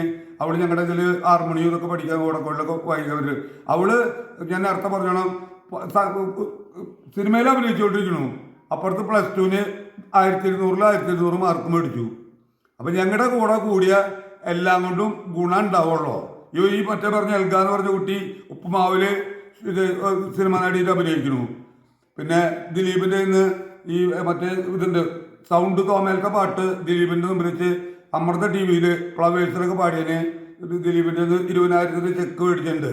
പിന്നെ മൈനാകം കൃഷ്ണയിൽ ജാനകിയമ്മ പാടിയത് 1-ാം നമ്പർ പാടിയതിനും വേറെ സ്ഥലത്തുനിന്ന് അവാർഡ് കിട്ടി. പിന്നെ ഞങ്ങൾ മാസത്തിൽ ഈ കൊറോണയ്ക്ക് മുമ്പ് 3-ാമത്തെ ആഴ്ച HNCയുടെ ട്രൂപ്പൊക്കെ ഞങ്ങളെ കയറ്റി ഈ ഹാൻഡിക്യാപ്ഡ് അനാഥ മന്ദിരം, സ്നേഹ ജയില്, അങ്ങനത്തെ അടുത്തൊക്കെ അവരുടെ അനുഭവത്തോടെ ബിരിയാണി കൊണ്ടിട്ട് ഒരു ദിവസം. ചേട്ടാ ഇപ്പോഴും ഞങ്ങൾ അത് തന്നെയാണ് ചെയ്യുന്നത്. അനാഥ മന്ദിരം, അതുപോലെ പിന്നെ ഇങ്ങനെയുള്ള സോഷ്യൽ വർക്കുകളൊക്കെ ചെയ്യുന്ന ആളുകളെ ആദരിക്കുക, അങ്ങനത്തെ പരിപാടികളൊക്കെയാണ് ഞങ്ങൾ സ്വയം ഉണ്ടാക്കുന്നത്. അപ്പോൾ സ്വയം ഉണ്ടാക്കിയിട്ട് ഞങ്ങൾക്ക് തന്നെ അവർക്കൊരു ആദരവ് കൊടുത്ത് അത് പിന്നെ കുറേ ആൾക്കാർ നമ്മൾ സപ്പോർട്ട് ചെയ്തിട്ടാണ് നമ്മളത് ചെയ്തു പോരുന്നത്. എന്നാൽ വണ്ടിക്കൂലി പോലും ഈ പാടുന്ന കിട്ടാറില്ല. പാടുന്ന ആളുകളെ കയ്യിൽ നിന്ന് വണ്ടിക്കൂലി എടുത്തിട്ടാണ് ഞങ്ങൾ ഈ ഒരു ഇതിന് ഇറങ്ങി തിരിച്ചിരിക്കുന്നത്. ചേട്ടൻ്റെ ഏറ്റവും ആദ്യത്തെ വരുമാനം എത്ര വേദി കഴിഞ്ഞതിന് ശേഷമാണ്? അതായത് ഇപ്പൊ ഈ പറഞ്ഞോണം ഈ ജയിൽ അവസാനം ഞങ്ങളിപ്പോ പാടിയത് ജയിലില്ല. അപ്പോൾ ഞങ്ങളുടെ മെമ്പർഷിപ്പ് എന്ന് വെച്ചാൽ ഒരു 10-50 പേരുണ്ട്. ഒരാൾ 5000 എടുക്കും, ഒരാൾ 500 എടുക്കും, ഒരാൾ 750. എൻ്റെ 10 രൂപ എടുക്കാൻ മാർഗ്ഗമില്ല, പക്ഷെ എന്നെ അവർ കൊണ്ടുപോകും. അങ്ങനെ എടുക്കുമ്പോൾ ഞാൻ പുതിയ കലാകാരിമാരെ എൻ്റെ കൂടെ യുഗ്മഗാനം പാടാൻ ചന്ദ്രികയിൽ അലിയുണ്ടായാലും നീലമലർ പൂങ്കലായാലും നീലപ്പൊന്മാനയിലും പിന്നെ മറ്റേ നമ്മൾ പറഞ്ഞ കാനന ചോലയിൽ അത് ഒക്കെ ഞാൻ യുഗ്മഗാനൊക്കെ അതിൽ പാട്ട് പാടും, അവരും പാടും. അങ്ങനെ പാട്ട് പാടുമ്പോൾ DSP ആയാലും ജയിൽ സൂപ്രണ്ടായാലും ശരി അവർ എൻ്റെ കൂടെ വന്ന പെൺകുട്ടികളുടെ എൻ്റെ അഡ്രസ്സ് അവരുണ്ടല്ലോ എഴുതിയെടുക്കും. എന്നിട്ട് അവരുടെ പേഴ്സണലായിട്ട് വല്ല കല്യാണങ്ങൾ ഇവരെ വിളിച്ചിട്ട് അവർക്ക് പൈസ കൊടുക്കാറുണ്ട്. അപ്പോൾ എന്നോട് അന്ന് എൻ്റെ നിന്ന് അഡ്രസ്സ് കൊണ്ടുപോയി ജയിൽ സൂപ്രണ്ടിൻ്റെ വീട്ടിൽ കയറിയുള്ളൂ. എനിക്ക് അവർ ഉണ്ടായിരുന്നു. അപ്പോൾ അങ്ങനെ എൻ്റെ കൂടെ വരുന്നവർക്ക് ചെറിയൊരു വരുമാനം ഇതുകൊണ്ട് കിട്ടുന്നുണ്ട്. ഏതാ ചോദിച്ചത്? അതായത് പിന്നെ എനിക്ക് അതായത് പല ഗാനമേളയ്ക്ക് പാട്ട് പാടിയിട്ട് വരുമ്പോൾ 500 രൂപ. അയ്യോ എനിക്ക് പൈസ വേണ്ട, കാര്യം എനിക്ക് പോകാൻ വേണ്ടി കൂലിയില്ല. എന്നാലും ഞാൻ പാട്ട് പാടുന്നത് എനിക്ക് കാശ് വേണം. അവർ ഇത് പോക്കറ്റിൽ വെക്കാറുണ്ട്. ഞാൻ പാട്ടിന് വേണ്ടി പാടുന്നതല്ല, ഞാൻ പാട്ടിന് സ്നേഹിക്കാൻ വേണ്ടി വരുന്നതാ. പിന്നെ ഒരു 5-10 കൊല്ലം മുമ്പ് ചുവൂരിൽ വലിയ കല്യാണത്തിന് എനിക്ക് അവാർഡ് കിട്ടിയ ശേഷം കുരിച്ചേർത്ത സുവർണ ഓഡിറ്റോറിയം സ്പോൺസറാണ്. എന്നെ എനിക്ക് ഇഷ്ടമാണ്, സണ്ണി എന്നാണ് പേര്. അപ്പോൾ അങ്ങോട്ടൊരു പെങ്ങളുടെ മോളുടെ കല്യാണത്തിന് ചുവൂര് വലിയ ഓഡിറ്റോറിയം എടുത്തപ്പോൾ എന്നെ ക്ഷണിച്ചു. മാത്തോ വന്നോളോ, എൻ്റെ മോളുടെ കല്യാണത്തിന് ക്ഷണിച്ചു. മാത്രമല്ല ഒരു 5-10 പാട്ട് പാടണം. പിന്നെ മാത്തുൻ്റെ ഒരു കൂട്ടുകാരനില്ലേ കലാഭവൻ പീറ്റർ, അവനും വിളിക്കുക, എനിക്ക് അവൻ്റെ നമ്പർ നിന്നുള്ള വിളിക്കുക. എന്നെ ആളിൽ ക്ഷണിച്ചു. അപ്പോൾ ഹിന്ദി പാട്ടിൻ്റെ പുലീനെ ഈ കലാഭവൻ പീറ്റർ പുത്തമ്പള്ളിയിലൊക്കെ 10-50 പറയുമ്പോൾ ഗാനമേളയ്ക്ക് ഓർക്കസ്ട്ര തന്നെ കലാഭവനിൽ പിന്നെ ഹിന്ദി പാട്ട് കാണാൻ കയറിയ പള്ളിയിലെ ഉള്ളുവരെ കുലുങ്ങും. അതുപോലെ തന്നെ അവ ഹിന്ദി പാട്ട് മേരെ സപ്പനോം കീൻ ഇതൊക്കെ ഞാൻ എൻ്റെ എങ്ങനെ നീ മറക്കും ഇല്ലിമുളൊക്കെ പാടി. അങ്ങനെ ഇത് കഴിഞ്ഞപ്പോൾ പാട്ട് ശരി പോകുന്നിട്ട് ഊണൊക്കെ കഴിച്ച് ഇറങ്ങണടുത്ത് ഈ സണ്ണിയായിട്ട് ഓടി വന്നു. ഞങ്ങളെ വിളിച്ച ആളെൻ്റെ പോക്കറ്റിൽ എൻ്റെ കയ്യിലൊരു സാധനം തന്നു. ഞാൻ എന്തിനാന്ന് ചോദിച്ചു. കയ്യിൽ വയ്ക്കേ, ഞാൻ കാശൊന്നും പാടിയല്ലോ, അത് സാറിന് കയ്യിൽ വയ്ക്കേ വഴി ചെലവെന്ന് പറഞ്ഞു. അങ്ങനെ വിളി പീറ്ററിൽ കൊടുത്തു. എന്നിട്ട് ഞങ്ങൾ വന്ന് പാലക്കൽ ചവൂരൊന്ന് ബസ് കയറി റോട്ടിൽ ഞാൻ ചെന്നൈക്കുമ്പോൾ 2000 രൂപ. അതിനെനിക്ക് ജീവിതത്തിൽ ആദ്യമായിട്ട് പാട്ട് പാടിയിട്ട് കിട്ടിയത്. ചോദിച്ചു മേടിക്കാൻ അതായത് കാശിനല്ല. ആദ്യത്തെ പാട്ട് പാടിയിട്ട് കിട്ടിയെന്ന് പറഞ്ഞാൽ അതിന് മുമ്പ് ഏകദേശം ഒരു 10-20 വേദി കഴിഞ്ഞിട്ടുണ്ടാവില്ലേ? 20 500. ഞാൻ സ്കൂളിൽ പഠിക്കുമ്പോൾ തൊട്ട് വേണമെന്നല്ലേ, ഒരു പൈസക്കായിട്ട് പാടിയില്ല. ഞാൻ തൃശ്ശൂരിൽ ഞാൻ വ്യാപാരി വ്യവസായിയിൽ ജോലി ചെയ്തിരുന്നത്. അതുകൊണ്ട് തൃശ്ശൂരത്തെ എല്ലാ വ്യാപാരികളും അവിടുത്തെ തൊഴിലാളികളെ ബന്ധമുണ്ട്. സ്നേഹം പങ്കിടാൻ എനിക്ക് നല്ല ഇഷ്ടമുള്ള കാരണം അവരുടെയൊക്കെ ഏറെ പരിപാടിക്കാനായിട്ട് ചാത്തുണ്ടേനും ഫാഷൻ ജോസിൻ്റെ അവരുടെ വീട്ടിൽ മരണമോ കല്യാണം വന്നാൽ ഞാൻ അവരുടെ പരിപാടിക്ക് മുമ്പിലുണ്ടാവും. അപ്പോൾ മാത്രം ഒരു പാട്ട് പാടാൻ പറഞ്ഞു, അവർക്കറിയാം ഞാൻ പാടാം. അങ്ങനെ എനിക്ക് പാട്ട് എത്ര എണ്ണമെന്നല്ല. അപ്പോൾ ഇപ്പോൾ സാറ് ചോദിച്ചത് എനിക്ക് എത്ര പാട്ട് ഇത് കിട്ടുമ്പോൾ ഇത് 500 എന്നല്ല. എനിക്ക് കൊല്ലംകോടി തന്നെ അവിടുത്തെ അമ്പലത്തിൽ പാട്ട് പാടുമ്പോൾ നമ്മുടെ ആലപ്പുഴ ബ്ലൂ ഡയമണ്ട്സിൻ്റെ വണ്ടി വരുന്നേ ഞങ്ങളൊക്കെ കഴിഞ്ഞപ്പോൾ ബ്ലൂ ഡയമണ്ട്സിൻ്റെ വണ്ടിയിൽ നിന്ന് ഒരാൾ വിളിക്കണേ മാത്തേട്ടാണ് ബാബു. നീ ഇതിലപ്പോൾ ഞാൻ ബ്ലൂ ഡയമണ്ട്സിലെ. അപ്പോൾ ഞങ്ങളുടെ ക്ലബിലൊക്കെ ഇരുന്ന് പാട്ട് പാടിയാളുണ്ട് ബാബു. അന്ന് ക്ലബിലൊരു ആൻസീനെ കൊണ്ടുവരാറുണ്ട് പാട്ട് പാടാൻ. കല്യാണം കഴിച്ചിട്ടില്ല. അപ്പോൾ ബസ്സിൽ വരുമ്പോൾ കൊല്ലക്കോട് കുളത്തിനോടിച്ച് നീ ഇരുമ്പോൾ മാത്രമല്ല ഇതായിരുന്നു നോക്കാൻ ഇത് ആൻസില്ലേ അവളുണ്ട് എൻ്റെ ഭാര്യ കല്യാണം കഴിച്ചോ. എന്നിട്ട് അവരുടെ ഗാനമേള കഴിഞ്ഞിട്ട് ഇൻ്റർവെല്ലപ്പോൾ ഞാൻ സ്റ്റേജിൽ കയറിയിട്ട് ചായ കൊടുക്കണേ. എനിക്ക് സ്റ്റേജിൽ കയറാൻ മടിയൊന്നുമില്ല. ഇത് ഇപ്പോൾ ആ ട്രൂപ്പിലുള്ളവരോട് ഞങ്ങളുടെ മാത്തേട്ടന ഒരു പാട്ട് പാടിച്ചിട്ട് ഇപ്പോൾ എന്നോട് പറഞ്ഞു ആരോ ചോദിച്ചു ഓർക്കസ്ട്ര ഓർക്കസ്ട്രയായിട്ട് പാടി എനിക്ക് സുഖമായി. കാരണം കരാക്കിന് നമ്മൾ ആ വഴിക്ക് പോകണം. ഓർക്കസ്ട്ര ഇപ്പോൾ നമ്മൾ പോണ വഴിക്ക് ഓർക്കസ്ട്ര വന്ന് തുറന്നിട്ട് ഞാൻ അന്ന് ഈ കുളത്തിൻ്റെ അവിടെ ഇൻ്റർവെല്ലിൽ നേരത്തെ ചായ കൊടുത്തിട്ട് ഞാൻ ഒരു പാട്ട് പാടി. നന്നായി അവർ പറഞ്ഞു പാട്ട് പാടി. അപ്പം അങ്ങനെ ആര് പറഞ്ഞാലും സ്റ്റേജിൽ പാടാൻ പറഞ്ഞ് എനിക്ക് യാതൊരു മടിയില്ല. ആ കാരണം നേരത്താണ് എനിക്ക് ശക്തി കിട്ടാൻ സന്തോഷമുള്ളൂ. ബാക്കി എല്ലാ ദിവസവും നേരം ദുഃഖണം. അതായത് പിന്നെ ചേട്ടന് ഇപ്പോൾ കഴിഞ്ഞ ദിവസം ഞങ്ങൾ ഹോസ്പിറ്റലിൽ പോയിട്ട് ചെക്ക് ചെയ്തപ്പോൾ പിന്നെ കാര്യമായ രോഗങ്ങളൊന്നും ഇല്ല. ഇപ്പോൾ ഏജ് എത്രയായി? 68 കഴിഞ്ഞു. 69 ആവുള്ളൂ. 69ാമത്തെ വയസ്സാണ്. അപ്പോൾ 69ാമത്തെ വയസ്സിലും ഇത്രയും ആരോഗ്യവാനായി നിൽക്കുന്നെങ്കിൽ മാനസിക ആരോഗ്യം, ശാരീരിക ആരോഗ്യം രണ്ടും ലഭിക്കണമെങ്കിൽ ഈ പാട്ട് എത്രത്തോളം അതിന് നിങ്ങൾക്ക് മുതൽക്കൂട്ടായിട്ടുണ്ട്? അതായത് സംഗീതം എന്ന് പറഞ്ഞതാണ് എനിക്ക് എപ്പോഴും ദുഃഖവും ഇതൊക്കെയെങ്കിലും ഒരു ചെറിയൊരു പാട്ട് വെച്ച് തുടങ്ങിയ പിന്നെ എൻ്റെ ദുഃഖങ്ങളൊക്കെ മറക്കും. അപ്പം തന്നെ എനിക്ക് ശക്തി വരും. ഇപ്പോൾ എൻ്റെ വീട്ടിൽ ടി വിയിൽ ഒന്നില്ല ഒരു റേഡിയോ പാട്ട് ബസ്സിൽ പോകുമ്പോൾ ഞാൻ അവരോട് പറയും, കണ്ടക്ടറെ രാജു ഒരു പാട്ടിട്, അപ്പോഴേക്ക് പാട്ട് വരും. ആ പാട്ടാണ് എന്നെ അതിജീവിപ്പിച്ച്, പാട്ടാണ് എൻ്റെ ജീവിതത്തിൻ്റെ ആകെയുള്ളൊരു കൂട്ട്. പിന്നെ ഇല്ലെന്നുള്ളൂ. എനിക്ക് ഫ്ലവേഴ്സിൽ സെലക്ഷൻ കിട്ടിയിട്ട് എന്നോട് 10-60 പേര് കഴിഞ്ഞപ്പോൾ അവരോട് പരിശീലിക്ക്, നിങ്ങൾ വിളിക്കാം നോക്കട്ടെ എന്ന് എൻ്റെ ട്രെയിനിങ് വന്ന് പറഞ്ഞു സെലക്ട് ചെയ്തിരിക്കണു.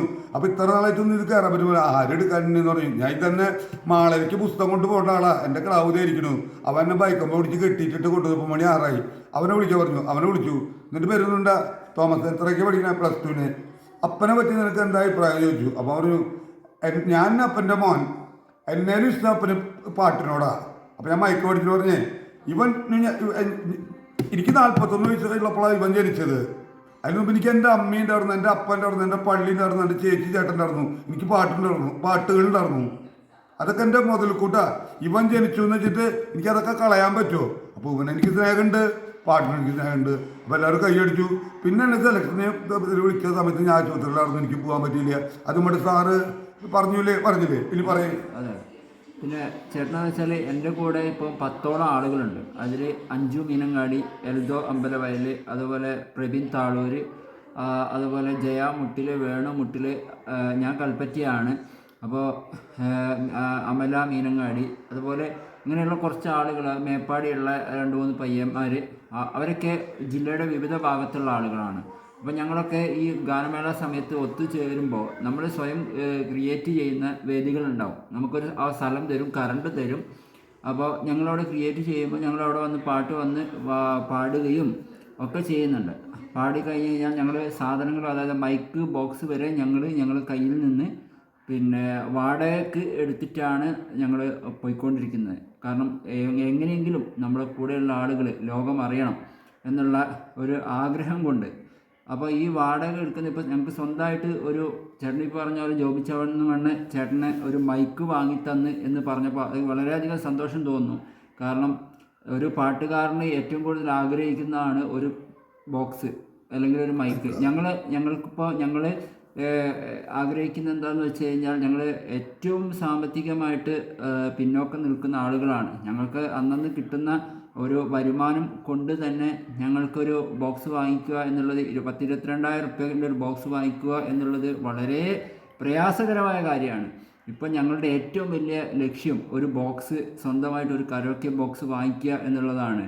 ആ കരോക്കെ ബോക്സിലുള്ള മൈക്കിലൂടെ ഒരുപാട് ആളുകൾ ലോകം അറിയും എന്നുള്ളത് പിന്നെ എനിക്ക് അത് പറയാൻ കഴിയും. കാരണം എന്താ വെച്ച് കഴിഞ്ഞാൽ ആ ബോക്സ് വെച്ച് ഞങ്ങൾ വയനാട് ജില്ലയുടെ വിവിധ ഭാഗങ്ങളിൽ ഞങ്ങൾ തെരുവിലേക്ക് ഇറങ്ങാൻ തീരുമാനിച്ചിരിക്കുകയാണ്. തെരുവിലേക്ക് ഇറങ്ങിയിട്ട് ജനങ്ങളെ അറിയിക്കാൻ തീരുമാനിച്ചിരിക്കുകയാണ്. അപ്പോൾ എനിക്ക് ഞങ്ങളുടെ ഏറ്റവും വലിയ ലക്ഷ്യം ഒരു കലാകാരന് എന്നുള്ള ഇതിലല്ല, ഞങ്ങൾക്ക് സ്വന്തമായിട്ട് ഒരു കരോക്കെ ബോക്സ്, അത് ഞങ്ങളുടെ സ്വപ്നമാണ്. അപ്പോൾ അതിന് വേണ്ടിയിട്ട് ഞങ്ങളുടെ കൂടെ ഉള്ള എല്ലാവരും ഇതാവുന്നുണ്ട്. ഇപ്പം ഞങ്ങളുടെ കൂടെ വരുന്ന ആളുകൾക്ക് യാതൊരുവിധ പിന്നെ എന്താ പറയുക വരുമാനങ്ങളൊന്നുമില്ല. വണ്ടിക്കൂലി വരെ അവരെ കയ്യിൽ നിന്ന് എടുത്തിട്ടാണ് വരുന്നത്. അപ്പോൾ അവർക്ക് നമ്മൾ ഒരു വരുമാനം കൊടുക്കാൻ പറ്റാത്ത വേദികളിൽ വളരെയധികം സങ്കടം തോന്നിയിട്ടുണ്ട്. പക്ഷേ എൻ്റെ ഉള്ളിലുള്ള ആശ എന്ന് പറഞ്ഞാൽ അവരെ ഉയർന്ന നിലകളിലേക്ക് എത്തിക്കണം. അതിന് ചേട്ടന് ഏറ്റവും പറഞ്ഞു തരാൻ പറ്റുന്ന ഏറ്റവും വലിയ ഇപ്പം നിങ്ങൾ നേരത്തെ പറഞ്ഞോണം എന്നോട് മുമ്പ് ഇതിൽ അഭിമുഖത്തിലല്ലാണ്ട് നിങ്ങൾ പറഞ്ഞില്ലേ കൽപ്പറ്റയിൽ മാനന്തവാടി വയനാട് ഭാഗത്തൊക്കെ ഓരോ പീഡിയക്കാരുടെ അവിടെ ഞങ്ങൾ ബോക്സ് കൊണ്ടുപോകും ഒരു കറണ്ട് കുത്തിക്കോ പാട്ട് പാടിക്കോ എന്നിട്ട് നിങ്ങൾക്ക് പ്രോത്സാഹനം തരുന്നു. നിങ്ങൾ നിങ്ങളുടെ കുട്ടികൾക്ക് പ്രോത്സാഹനം തരുന്നു. അവർക്ക് എന്തെങ്കിലും ലോകം അറിയണം, അല്ലെങ്കിൽ അവർക്ക് എന്തെങ്കിലും വരുമാനം കിട്ടണമെന്ന് അറിയണം. ഈ പീഡിയക്കാർ സഹകരിച്ച പീഡിയക്കാർക്ക് കറണ്ട് എടുത്തോ ബോക്സ് വെച്ചെന്ന് പറഞ്ഞത് ഈ കുട്ടികൾക്ക് എന്തെങ്കിലും ഗുണം കിട്ടണം, അവർക്ക് നല്ല നിലയ്ക്ക് പാട്ട് ലോകം അറിയണം. അപ്പം അത് അവർക്കും ഈ കുട്ടികളിൽ കരുതലുണ്ട്. നിങ്ങൾ ഇതിൻ്റെ യജമാനന്മാർ ഇതിന് അവർ നിങ്ങളെ ബഹുമാനിക്കണു, നിങ്ങൾ അവരെ സ്നേഹിക്കുക, പരസ്പരം അങ്ങോട്ടും ഇങ്ങോട്ടും പാട്ടും ഇതൊക്കെ സഹകരണം ഉണ്ടെങ്കിൽ നിങ്ങളുടെ ഈ സ്ഥാപനം ഞാൻ കേട്ടോടം കൊണ്ടും കണ്ടോടം കൊണ്ടും അറിഞ്ഞോടം കൊണ്ടും നല്ലൊരു ക്രിയേറ്റീവ് ക്ലബ്ബാണ്. അത് അടിസ്ഥാനമായിട്ട് അതിൻ്റെ അസ്ഥിത്വരം വിത്ത് ഭാവിയിട്ട് നിങ്ങൾ വളരണേ. പക്ഷെ നിങ്ങൾക്കത് അർഹത അംഗീകാരത്തിലേക്ക് എത്താൻ പറ്റണില്ല. കാരണം സാമ്പത്തികമാണ് ഇവിടെ കിടന്ന് ഒല്ലട്ടണത്. സാമ്പത്തികം എടുക്കണമെങ്കിൽ നിങ്ങൾക്ക് ഉന്നതന്മാരാവാനോ കൂടുതൽ മെമ്പർമാരും പിടിക്കാൻ പറ്റൂ. അപ്പം അതിന് സാമ്പത്തിക സഹായങ്ങൾ ഇപ്പോൾ പലരും ഇങ്ങനെ ഇതുപോലെയൊക്കെ ചെയ്തിട്ടുണ്ട്. അപ്പോൾ അത് നിങ്ങൾ വളർന്നു വലുതായിട്ട് ഈ കുട്ടികളൊക്കെ നമ്മുടെ എന്താ പറയുക പ്രതീക്ഷകളാ, ഭാവി പ്രതീക്ഷകളാ. അവർ നമുക്ക് പൊന്നുപോലെയാക്കാം. നിങ്ങളെ അവർ ബഹുമാനിക്കും, നിങ്ങൾ അവരെ സ്നേഹിക്കുക. തീർച്ചയായും. പിന്നെ ചേട്ടന് ഇപ്പോൾ ഇത് പറഞ്ഞല്ലോ, അതായത് ഇപ്പം എൻ്റെ കൂടെ കലാമണി ചേട്ടൻ്റെ ഒരു പാട്ട് പാടുന്ന ഒരു കലാകാരനുണ്ട്. അദ്ദേഹം ഇതേപോലെ സാമ്പത്തികമായിട്ട് പ്രയാസമുള്ള ആൾ തന്നെയാണ്. അപ്പോൾ പിന്നെ അദ്ദേഹത്തിന് ഞാൻ എൽദോ എന്നാണ് പറയുന്നത്. അതായത് കലാമണി ചേട്ടൻ്റെ അതേ സൗണ്ട് എടുക്കും, എല്ലാം എടുക്കും. അദ്ദേഹത്തെയൊക്കെ എൻ്റെ ഒരാഗ്രഹം, ഞാനൊരു വലിയ വേദികളിലേക്ക് എനിക്ക് എത്തണ്ട, ഒരു കാരണവശാലും എനിക്ക് എത്തണ്ട, എനിക്ക് അദ്ദേഹത്തെ ലോകം അറിയിക്കണം. പിന്നെ അതുപോലെ വയനാട് ജില്ലയുടെ ഓരോ ഭാഗത്തുള്ള, ഇപ്പോൾ ഞാൻ പറഞ്ഞല്ലോ 40% മാത്രം വൈകല്യങ്ങളുള്ള, അതായത് ജന്മന വൈകല്യങ്ങളുള്ള ഹാൻഡിക്യാപ്ഡൊക്കെ ആയ ജന്മന വൈകല്യങ്ങളുള്ള ആളുകൾക്ക് അവരുടെ കഴിവ് ഞാൻ ചേട്ടനെ കാണിച്ചിരുന്നു വീഡിയോയിൽ. അവരെ പോലെയുള്ള ആളുകളെയൊക്കെ ലോകത്തെ അറിയിക്കണം എന്നുള്ളൊരാഗ്രഹമുണ്ട്. അപ്പോൾ അതിനെക്കുറിച്ച് എന്തൊക്കെയാണ് ചേട്ടന് പറയുന്നത്? പാട്ട് മാത്രമല്ല, കഴിവ്, കല. എൻ്റെ കൂടെ പാട്ട് പാടുന്നില്ലേ ഒരു പെൺകുട്ടി, അപ്പനും അമ്മയും അയാളും ഞങ്ങളുടെ പാടും, അയാളുടെ ഭാര്യ പാടും, 3 കുട്ടികളും പാടും. അവർ മണ്ണുത്തിൽ അവർക്ക് ജമിനേഷൻ ക്ലബ്ബാണ്. അപ്പൻ തിംത്യോസ്, നിഷ ഭാര്യ, 3 കുട്ടികൾ, സൗരഭ്യ സുരഭി എന്ന് പറഞ്ഞ 3. അതിൽ എല്ലാവരും പാട്ട് പാടും. ചെറിയ കുട്ടി ഇവരെ ചേർത്ത് 10-13 വയസ്സുള്ളോ. ആ കുട്ടിക്ക് എല്ലാ പാട്ടിൻ്റെ കരാക്കയിൽ പാട്ട് പാടാൻ അറിയാം. അവൾ പാട്ടല്ല പാടാ, ആ കരാക്കയിൽ അവൾ ചൂള കുത്ത ചെയ്യുക. അപ്പം അത് ഞങ്ങൾക്കൊരു പ്രത്യേക കൗതുക. എൻ്റെ പറഞ്ഞ ചൂളം എന്ന് പറഞ്ഞാൽ ബിസില് ചൂള, ഇത് നമ്മൾ ചൂള കുത്തില്ലേ, ബിസിലില്ലാണ്ട്. പെൺകുട്ടി സൗരഭ്യ എന്നുള്ള പേര് കേൾക്കണം. പെൺകുട്ടിയാണ്, 13 വയസ്സ്. ചൂളം വിളിച്ചിട്ട് ആ പാട്ടിന്റെ ഇപ്പം ഇതിന് മാടപ്രാവുന്നത് വായോണ്ട് നമ്മൾ പാടുന്നത്. അവള് ചൂള കുത്തിയിട്ട് പാടുന്നത്. അവള് 10-200 സ്റ്റേജില് അന്ന് 3 കൊല്ലം മുമ്പ്, കൊറോണയ്ക്ക് മുമ്പ് അവൾക്ക് 200 സ്റ്റേജിൽ അവള് പാടിച്ച് സമ്മാനങ്ങൾ കിട്ടിയിട്ടുണ്ട്. പിന്നെ ഇപ്പൊ ഞങ്ങളുടെ ഇതിലുമ്പോ പല ആകാശവാണിയിലും അവളുണ്ട്. അപ്പൊ അങ്ങനത്തെ കലാകാരികൾ ഞങ്ങളുടെ കയ്യിലുണ്ട്. ഞങ്ങൾക്ക് സംഘടന നടത്താനും അതിന് ഇപ്പോൾ ഞങ്ങളൊരു 50 പേരെ വിളിച്ചാൽ ഒരു 10,000 ചിലവുണ്ടെങ്കിൽ എല്ലാവരും ഇന്ന് പിരിവെടുക്കുമ്പോൾ ഭക്ഷണം ഇത് കരാക്കിയൊക്കെ പിടിച്ചു കൊടുക്കുമ്പോൾ ഒരു 6,000 ചിലവ് വരും. ആകെ പിരിവ് കിട്ടുന്നത് 1,500. എല്ലാ കൊല്ലം നടത്താറുള്ളത്. ഈ കൊല്ലം ആഗസ്റ്റ് 15 ജനുവരി. അപ്പോൾ എല്ലാവരും അവരവരുടെ ഭക്ഷണങ്ങൾ കൊണ്ടുവന്നോ കരാക്കൊക്കെ കൂടെ തരാണ്ട് ഇപ്പോൾ അവസാനത്തെ ചെയ്ത്, അല്ലെങ്കിൽ 10, 3,000, 4,000 രൂപ എൻ്റെ ഇത് കടം വരും. മാത്രമല്ല പാട്ട് പാടിയൊരു ഉച്ചയ്ക്ക് 12 മണിക്ക് 1 മണിക്ക് ചോറിനും 3 മണിക്ക് എനിക്ക് അവിടെ ക്ലാസ് ഉണ്ട്, ഇവിടെ ക്ലാസ് ഉണ്ട്. ഇവിടെ ഒരു 4 മണിക്ക് ഗ്രൗണ്ട് കാലിയായി. എല്ലാം വരെ ഞാൻ എടുത്ത് ചെയ്യണം. ടെമ്പോ വരുമ്പോൾ കാറ്ററിംഗുകാരെ കാശ് കൊടുക്കണം. അപ്പോൾ എല്ലാവരും അയ്യോ എൻ്റെ കാശില്ല കേട്ടാ, ആര് ഡോക്ടറെ പറഞ്ഞേ എൻ്റെ കാശില്ല. ഒരു ഓർക്കസ്ട്ര വായിക്കുന്ന ആൾ പറയാ അയ്യോ ഞാൻ പേഴ്സ് എടുത്തിട്ടില്ല. അപ്പോൾ ഒരു 5,800 ചിലവായി. ആകെ കിട്ടിയത് 1,400 രൂപ. നമ്മൾ പൊട്ടനാണ്. അതുകൊണ്ട് ഞാൻ ഇപ്പോൾ ഇത് നടത്തലേ നിർത്തി. ഇപ്പോൾ ഇതെല്ലാവരും കൂടിയിട്ട് നടത്തി. ഇപ്പോൾ കഴിഞ്ഞ പ്രാവശ്യം ആഗസ്റ്റ് 15 ഇപ്പോൾ ഏതാണ്ട് 5,000 രൂപ താഴെ ചിലവ് വന്നു. 5,000-ഓളം പിരിവ് കിട്ടി. അതുകൊണ്ട് നടത്താൻ പറ്റും. അത് അപ്പോൾ ഇതിൻ്റെ മുഖ്യ ഘടകം സാമ്പത്തികം വേണം. സാമ്പത്തികം ഘടകം നിങ്ങൾക്ക് എവിടെ വേണമെങ്കിൽ കോൾ എടുത്ത് ഞാൻ പിള്ളേരെ വിളിച്ച ഒരു 50 പേരെ വരും. ഒക്കെ VIP ടീമുകളാ. പാട്ടിൻ്റെ ശ്രീറാമനോ ശിവരാമനോ ഒക്കെ നിർത്താറായി. നമ്മളോട് ചേട്ടൻ പറഞ്ഞെന്താന്ന് വെച്ച് കഴിഞ്ഞാൽ, നമ്മുടെ മനസ്സിലൊരു കലാകാരനാവണമെന്ന് ആഗ്രഹമുണ്ടെങ്കിൽ അതിന് ത്യാഗം ചെയ്തിട്ട് പരിശ്രമിക്കുക. പരിശ്രമം ചെയ്യുകയിൽ എന്തിനേയും വശത്തിലാക്കാൻ കഴിവുള്ള വണ്ണം ദീർഘങ്ങളാ കൈകളെ നൽകിയത്രേ നമ്മളെ ഈശ്വരൻ അല്ലെങ്കിൽ ഈശ്വൻ പാരിലേക്ക് അയച്ചത്. ഓരോ മനുഷ്യനും ഞാൻ പറഞ്ഞു 24 മണിക്കൂർ കൊടുത്തിട്ടുണ്ടെന്ന് പറഞ്ഞില്ലേ. പരിശ്രമം ചെയ്താൽ കിട്ടാത്തതൊന്നുമില്ല. പണ്ടൊരു രാജാവ് ഗുഹയിൽ പോയിട്ട് ചിലന്തി വല കെട്ടണം കണ്ടിട്ട് വീണ്ടും തിരിച്ചു പോയിട്ട് രാജ്യം പിടിച്ചത് പരിശ്രമം. അതുപോലെ നമുക്കിത് അടിത്തറ പിള്ളേർക്ക് ഇത് കൊടുക്കുക, എക്സ്പീരിയൻസ് ആയിട്ട് പരിശീലനം കൊടുക്കുക, നിങ്ങളവരെ സ്നേഹിക്കുക, അവർ നിങ്ങളെ ബഹുമാനിക്കുക. ഇത് പരിപാടി ഭംഗിയാവുമെന്ന് ഞാൻ നിങ്ങളുടെ ഈ ലുക്കോമൻ്റെ പല ഇത് കണ്ടിട്ട് ഞാൻ അത് മനസ്സിലാക്കി. നിങ്ങളുടെ അടിസ്ഥാനമായിട്ടുള്ള നല്ല ഇതാണ്, പക്ഷെ നിങ്ങൾക്കത് വളരെ സാധിക്കുന്ന ഒരു അപ്പാപ്പന്ന നിലയ്ക്ക് ഞാൻ പറയുന്നത്. ചേട്ടനോട് ഇപ്പം എൻ്റെ ഗാനമേള ട്രൂപ്പിലെ പ്രതിനിധിയായിട്ടാണ് ചേട്ടൻ്റെ മുമ്പിൽ ഇപ്പം ഞാൻ നിൽക്കുന്നത്. അപ്പോൾ എൻ്റെ പാട്ടിനെ കുറിച്ച് ചേട്ടൻ്റെ അഭിപ്രായം എന്താ? ഞാൻ ഇപ്പോൾ ഇവിടെ ലൈവായിട്ട് നിങ്ങൾ പാടുന്നത് ഞാൻ കേട്ടുകൊണ്ടിരിക്കുന്നുണ്ടല്ലോ. പിന്നെ നിങ്ങളുടെ ഈ ഫോണിൽ ഞാൻ നിങ്ങളുടെ കലാപരമാണ് ഇപ്പോൾ അന്തസ്സായിട്ട് യോഗ്യമായിട്ട് ക്ലാരിറ്റിയോട് ഒരു ക്വാളിറ്റിയിൽ നിങ്ങൾ പാട്ട് പാടുന്നത് ഞാൻ മനസ്സിലാക്കുന്നുണ്ട്. അതിൻ്റെ പിച്ചും അതിൻ്റെ തബലയും കാലിൻ്റെ നിങ്ങളുടെ ചലനവും ഒക്കെ നോക്കുമ്പോൾ അതിവിശിഷ്ടമായിരിക്കുന്നു. അത് നിങ്ങൾക്ക് നിങ്ങളുടെ കഴിവിനുള്ള അംഗീകാരം നിങ്ങൾക്ക് കിട്ടാത്തതാണ് പുറം ലോകം അറിയാത്തത്. നിങ്ങളുടെ കഴിവിൻ്റെ അംഗീകാരം നിങ്ങൾക്ക് കിട്ടിയ ഇപ്പം എന്നെ ഇപ്പോൾ അമേരിക്കയിൽ നിന്ന് എനിക്ക് ഫോൺ വരണേ, മാനൊന്നും വിളിക്കില്ലാതെ പാട്ട് കേട്ടുന്നത്. അതിനെ ഫേസ്ബുക്കിലിട്ട കാരണം വളാഞ്ചേരിയിൽ നിന്ന്, എടപ്പള്ളിയിൽ നിന്ന്, കോഴിക്കോട് നിന്നൊക്കെ പലരും ഞാൻ അവരുടെ അഡ്രസ്സ് ഫോൺ നമ്പറൊന്നും എഴുതി വയ്ക്കാറില്ല.